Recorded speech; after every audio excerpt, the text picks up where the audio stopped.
Hi, good afternoon to all of you. Sorry for the delay in joining. We'll start right away. Can you please confirm the slide visibility, please?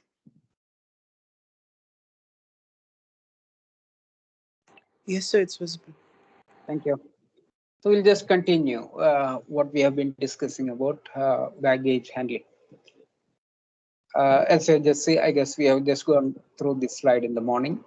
The Central Industrial Security Force is in India. They are in charge of airport security. In fact, this has a little bit of history. I think CISF as a force dedicated for security checks was formed in 1966 also, around that time actually, 66, 69, around that period.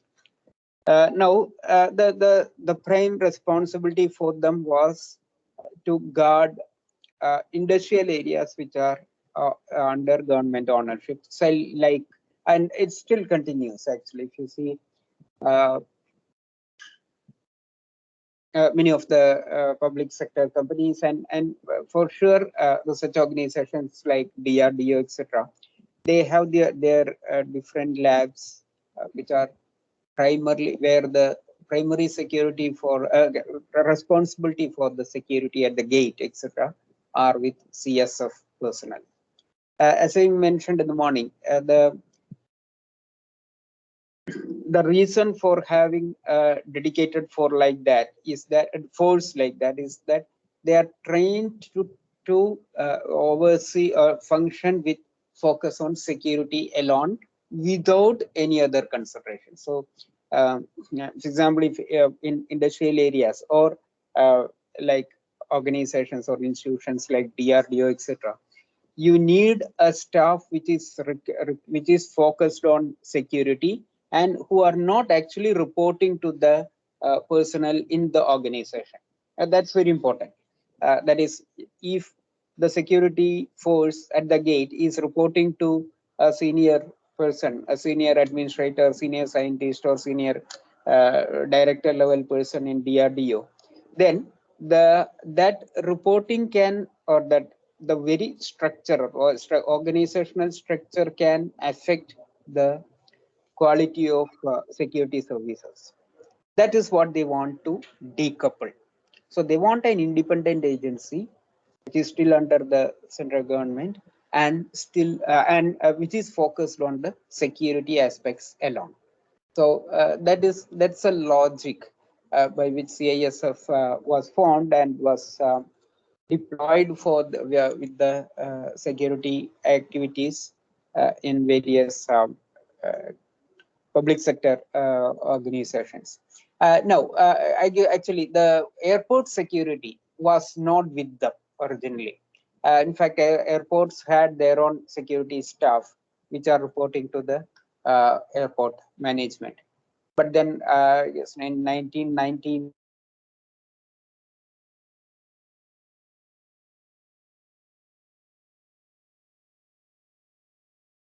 which actually had a sort of secure overall security arrangements in the country, and that is what resulted in. So this was actually motivated by the increased security concerns in the wake of that hijack, the deployment of CISF for security screening in airports. So ever since they have been the main personnel who are in charge of airport security. In fact, in larger airports, they are not the only persons.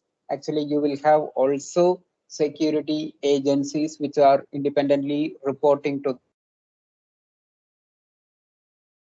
the areas. But the main security that is the at the gate, and then also the security screening of the passengers, etc., continue to be in the responsibility of CISF.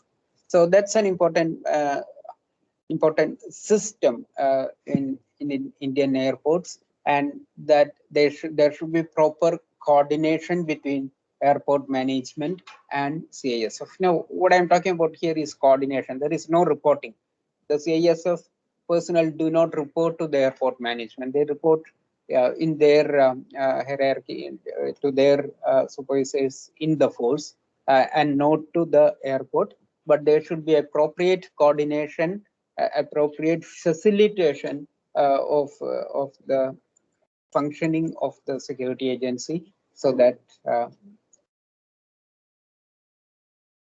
they meet the demands of the security at the airports. So now, coming back to the screening of baggages, inline baggage screening system. That is the screening system which sort of automatically detects if there are objects which are not allowed to be carried on board. So,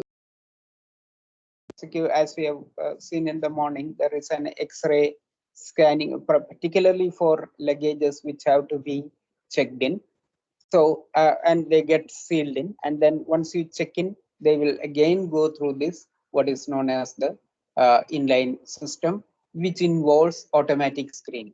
So they are all the baggages will be passed on to a conveyor belt, and that transports the baggage. On appropriate positions, there will be screening, and then the transfer to the various conveyors that will eventually get loaded to, or will lead to the loading to the respective aircraft to the required destinations. So it's a fairly automated process, and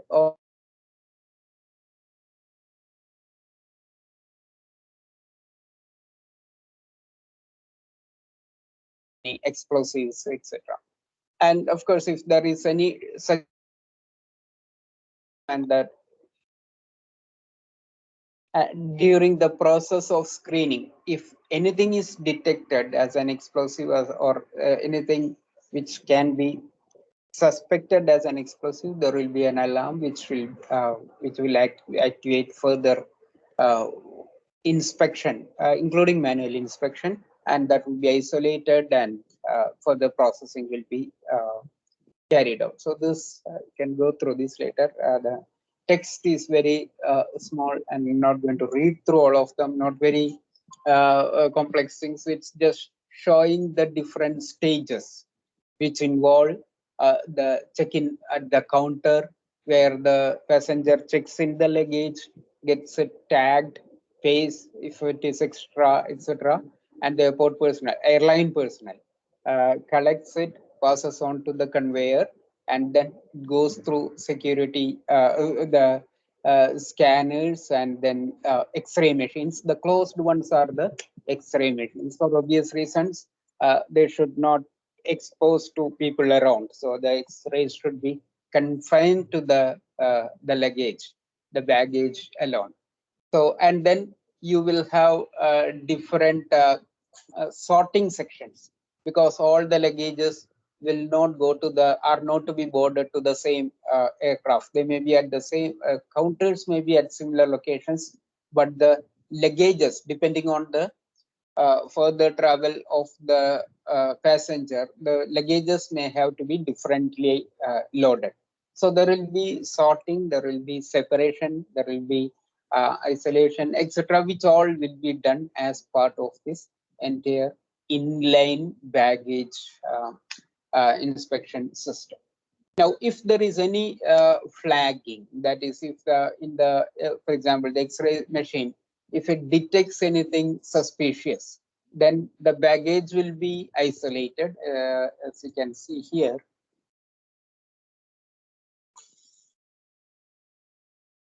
The baggage will be isolated. Instead of following the main path, will be opened up to a separate path, and that will go to that will be subject to manual inspection, and there it will have to be subsequently screened. If the manual inspection confirms the presence of anything explosive, anything objectionable, then that will be obviously isolated and will be passed on for further security screening. If it is actually, if it gets cleared in the manual inspection, then it will join back the main flow of the luggage. So that it's going to be actually, the design of such systems can vary from airport to airport and from and will be reflective of the requirements of the particular locations, etc. But then overall, the type of flows that they follow are or the stations or the steps or the phases of security check that they do.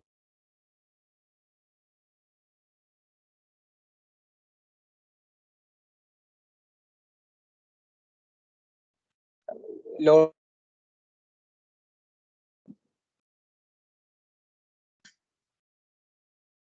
This is what happens to the luggage after it gets dropped or gets checked in by the airline official as handed over by the passenger till it gets loaded onto the respective aircraft.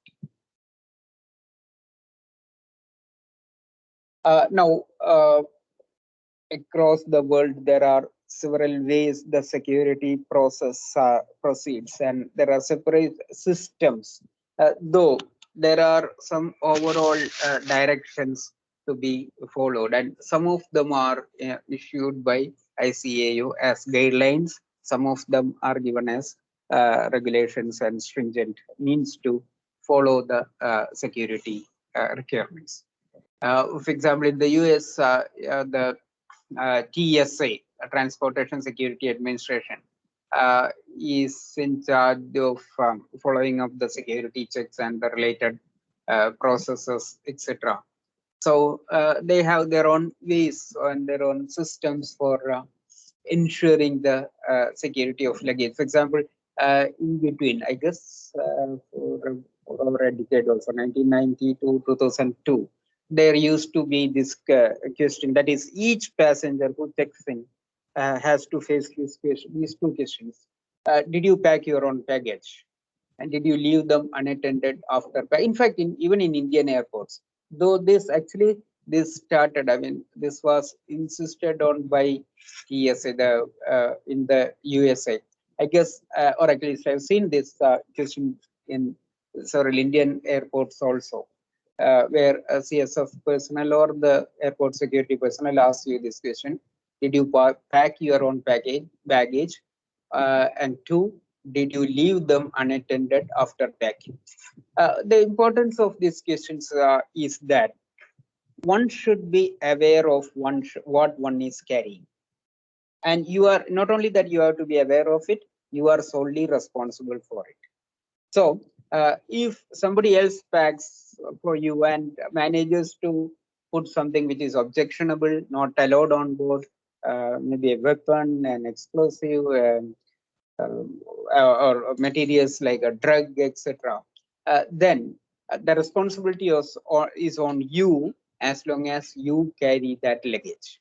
So it's an explicit question to you, so that if you yourself have any suspicion, or if you are not sure about what you are carrying, then they are actually reminding you by this question: did you pack your own baggage?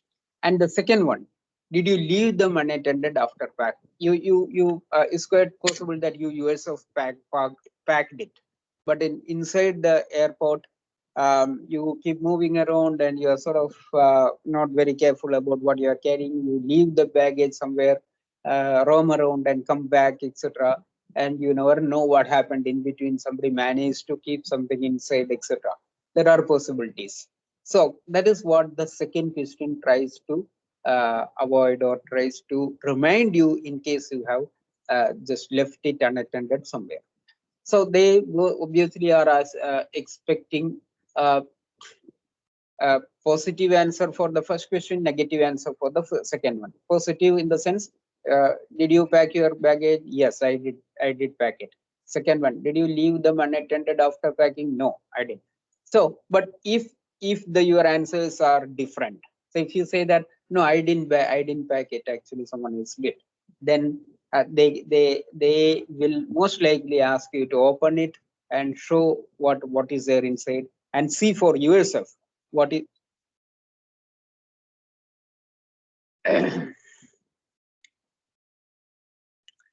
see, and they will ask you to open it and see for yourself, and also show them what is there inside, to make sure that there is nothing objectionable which is loaded in.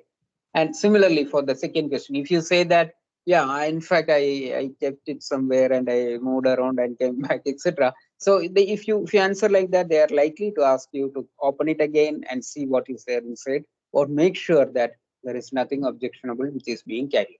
So these questions were quite common, particularly in the US.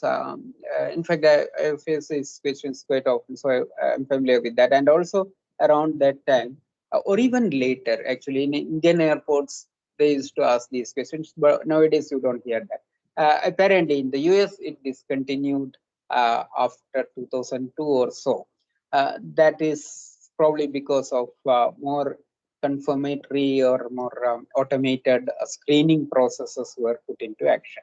Or probably they didn't want to rely on the passengers for the truth of these questions, because when you ask these questions, you are expecting an honest answer. If the answer is not going to be honest, then the questions are useless anyway. So they wanted to be probably more self-reliant and not relying on the honesty of the passengers to confirm or to eliminate the possibility of anything objectionable being carried out. So I'm just highlighting these historical things, or this kind of questions here, in order to highlight, in order to emphasize how much attention is being provided time to time on the security aspects, and also how on improving or updating the processes related to security checks.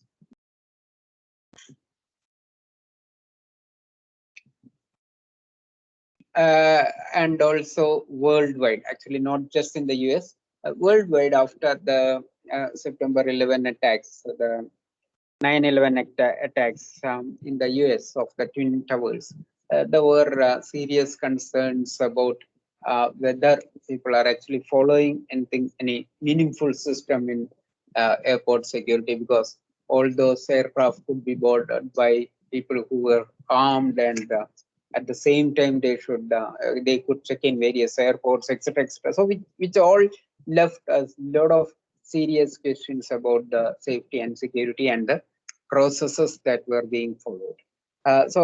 Certainly in the US, there were several modifications or revamping of the security systems, and many of them were reflected in other countries also, in India, in India as well. So, it all reflected that the transport security managers and planners should be keenly aware of the screening processes, and any updates or anything that is that which requires to be modified has to be immediately addressed, and that kind of a continuous monitoring and screening of the process itself was put into place. So these are all the main points related to the security checks, screening, and the policies or the processes that govern them. In fact, the actual method of screening or the mechanisms of screening are, from the perspective of this course, is not important. What is important is what are the processes followed, and what are the governing principles on which those processes are based on, and who are like CSF, etc., who are all the people who are responsible for making sure that the security is ensured in all through the passenger and luggage handling process in the airports. Okay, I think this is sufficient to, or rather, we have covered what is sufficient for the for focusing on the baggage handling. We'll continue with other discussion in the next class. So I'm stopping here. If you have questions, you can ask. Otherwise, we'll complete the remaining presentation, the presentation of Team 4.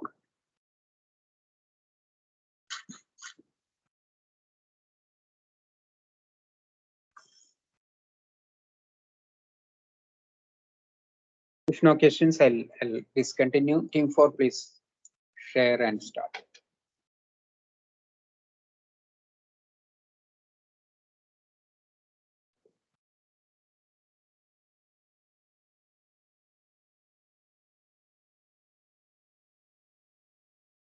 Team 4?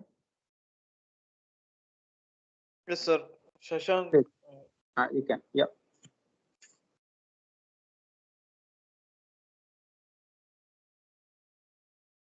Shashank is not around.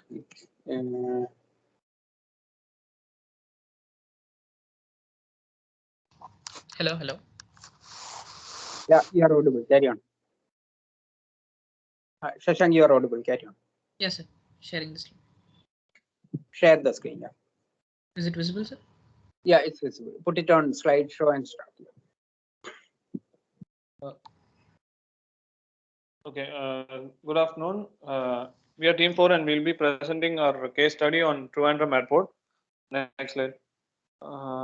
So first, just an introduction. So as the name suggests, public-private partnership is basically a partnership between the public and private sectors. So this can happen for some reasons, like one being a particular project that is undertaken jointly by both the sectors, or it can be a form of a service that the public sector offers to the private sector. And so in the context of airport management, there can be mainly three benefits of PPP. One is quality. So basically, increase in the quality of service that is provided to the passengers. Second is efficiency. So all the airport operations and the service that is provided to passengers can be improved through PPP. And the third is competitiveness. So this is really important, especially when we talk about international airports and especially international airports. So only then it can run efficiently. Next slide. Now, the need for PPP is, for example, in India, in the case of the airports in India, the PPP model has definitely helped to create world-class airports, because for international travel and all that, we do require world-class airports. And through PPPs, as I mentioned earlier, efficient and quality service can be provided to the passengers. Now, the second benefit is large-scale government projects can be undertaken quite easily, because you have funding from both the private as well as the public sector. So large-scale projects can be undertaken. And the third is, since both of them are collaboratively working, a few incentives from the public sector can also be received by the private sector. And despite all these advantages, sometimes PPPs are criticized because of a few other factors, like maybe political issues which can come in, and in such cases the PPP policy may not be efficient at times. Next slide. So basically, there are two major principles. One is both the public and the private sector have to invest in the project, especially financially, since both of them are working together. And the second is both of them contribute to both the society as well as commercial purpose. So both of them do get back in returns. And the primary objective is the most obvious objective is to deliver improved services and better value for money.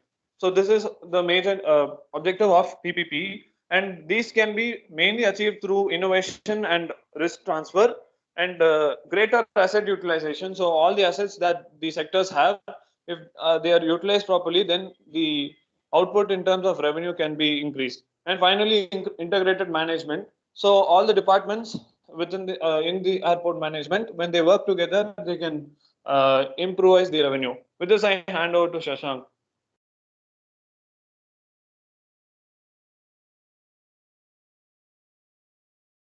Good afternoon, everyone. So coming on talking about PPTs, the Trivandrum Airport is a case is a one of the important case which has been run in India.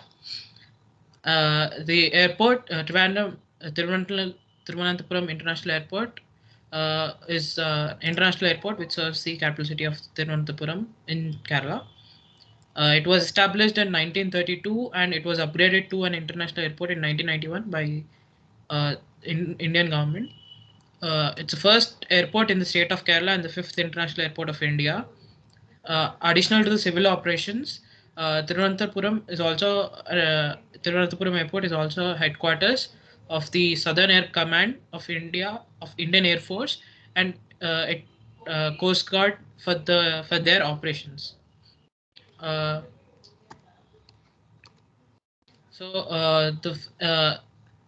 In February 2019, the Union Cabinet had a council meeting and decided to allow Adani Enterprise Limited to take over 6 airports, which include Trivandrum Airport. Before takeover, the airport was run by Airports Authority of India, and the agreement was to run airport alongside with AI for the first 6 months, and after the 6 months, the airport will be completely taken over by Adani Enterprises.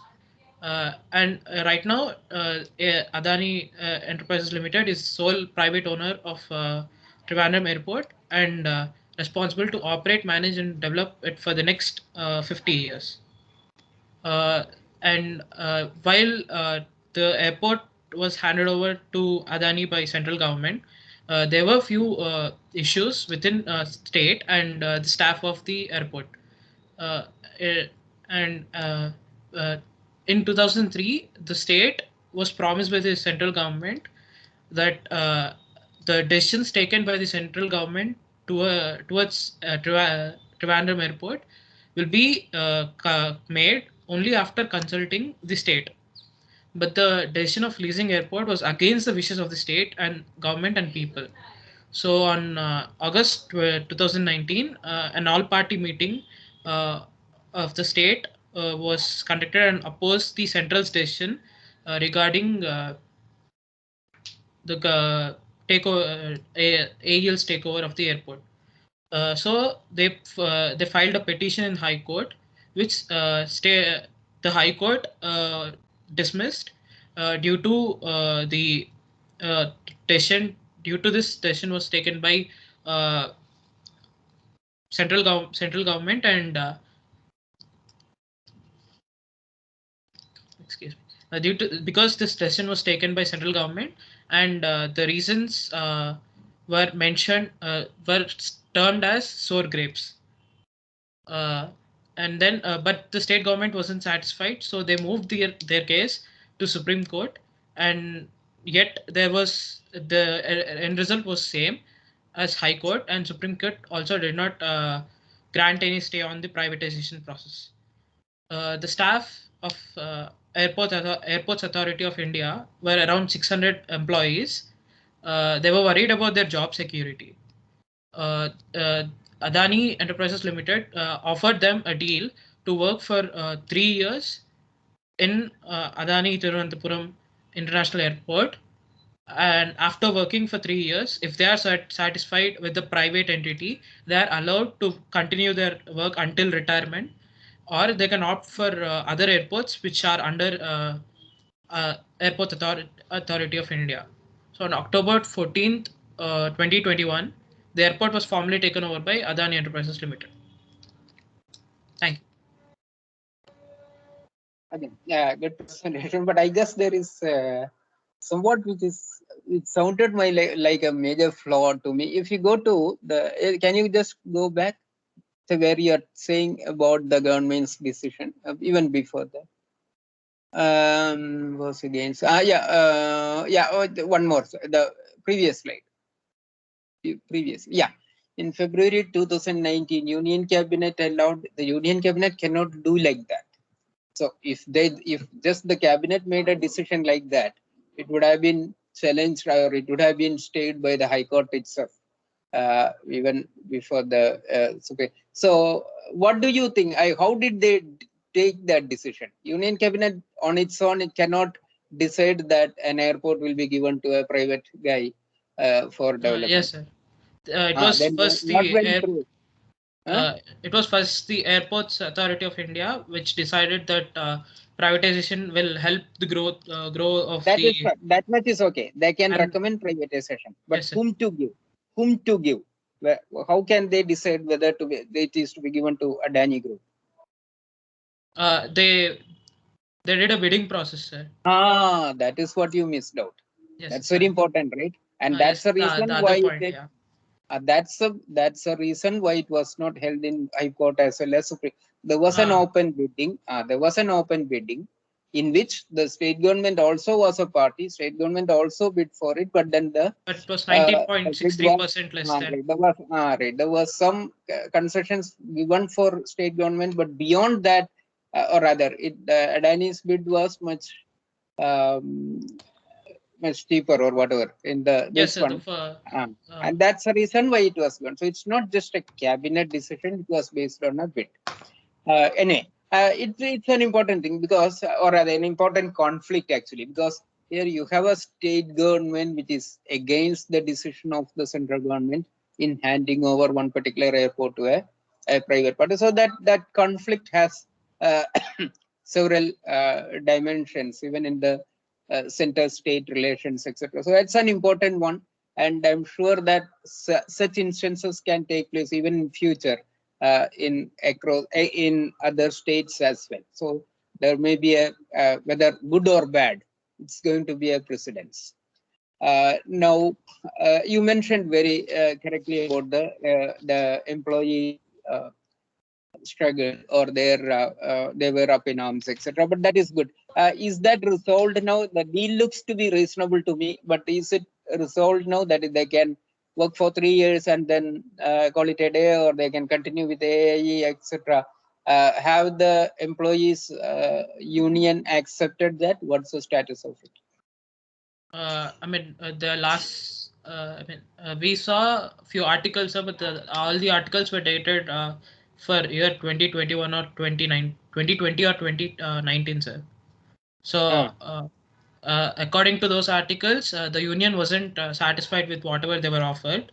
Okay, so it's probably still an open issue, right? Yes, sir. Most maybe. Okay. Now, one last question. Actually, I want the teams, your opinion actually. Do you stand in this issue?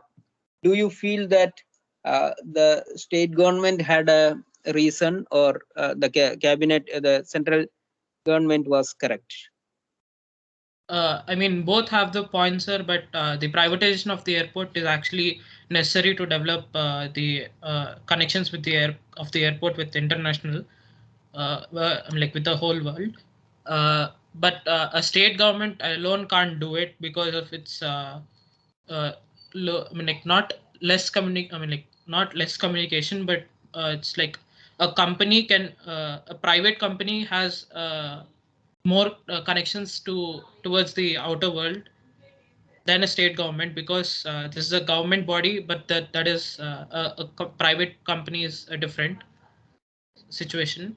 So I think allowing the central government's decision was right over here, allowing Adani Enterprises to take over the Okay, airport. I take it as you. Anybody in the team differs, or everybody has the same opinion?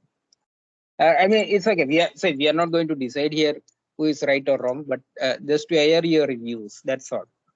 So I'm not even going to say that it is correct or it is wrong, or I'm not going to question it. Everybody in the team has similar views. Fine. Sir. Okay. Please come in. Same Sorry, thing only. same. Okay, fine. No. Okay. Anybody across groups, teams? Any questions or comments on the presentation? So I'd like to know your view on the privatization of airports and giving one person the right to most airports, if not all. No. In general, I'm sort of in favor of it because of many of the points that have been brought in these presentations also. For example, this team mentioned about the need to have more money, and the government cannot be left, the state governments or the central government cannot be left searching for money for this one called Lake Airport, which is not utilized by the common public at a large scale. It's meant for the public only, but the man on the street is probably not concerned about how well an airport runs, and there are more basic needs, and the government should be more attentive to that. So in that sense, I am actually, my personal, this one is that privatization is okay in the context of airport expansion. But then, of course, it But should be doesn't it create a sort of monopoly and gives one person too much that's power? what is now. That's where the government has to be careful. That's why that's the fear that I expressed in the case of Adani Group, and that's a responsibility of the government. That's not only in airport, in any area, any industrial area, to suppress or to stop the tendencies of developing monopolies is the government's responsibility, and that should be done by proper laws and regulations and implementation of them. So that's a different issue altogether, the monopoly. But the question is whether private participation should be allowed in airports. And I feel, from what I understand about the scenario in India, I guess it's a welcome change. Okay, sir. Again, it's just my view. I'm not saying that it's a ultimate truth or anything like that.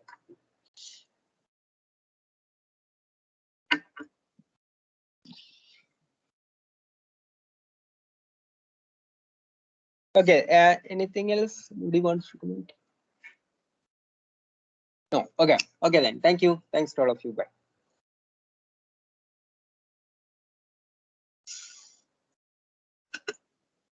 Thank you, sir. Thanks.